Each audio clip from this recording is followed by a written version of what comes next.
I am deeply disturbed and concerned of the attacks against the peaceful religious community of Thich Nhat Hahn followers from 8 to 10th December in Vietnam.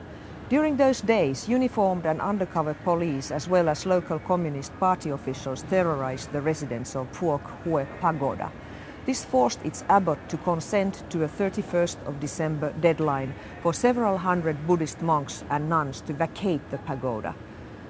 We will, here in the European Parliament, continue to closely monitor the situation in the lead up to the December 31st eviction deadline.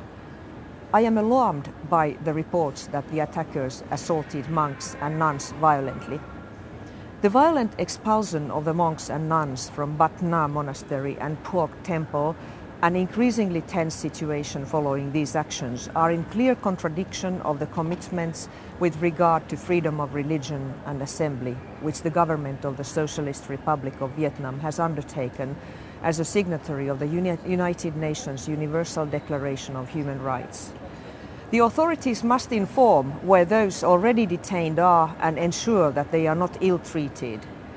Vietnamese authorities must immediately stop the persecution of this community. They must protect the rights of minorities and guarantee the right to practice their religion. Thus, I repeatedly recall on the Socialist Republic of Vietnam to use all its tools to end this confrontation with this peaceful community.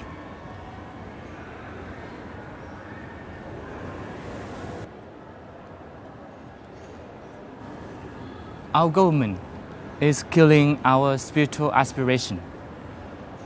I'm one of the 400 Bat Nha monks and nuns from Vietnam.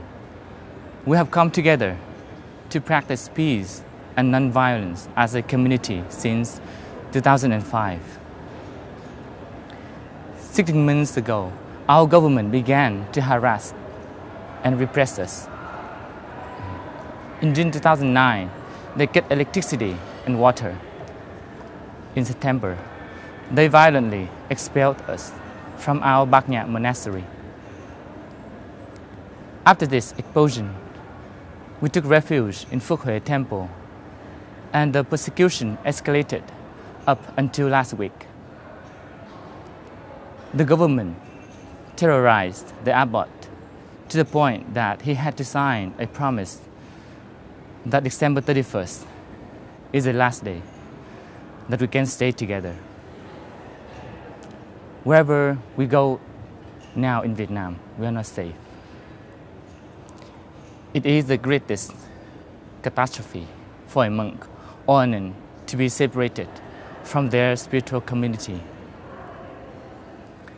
To destroy a monastery and to kill a community of monks and nuns is a great misfortune for our traditional culture.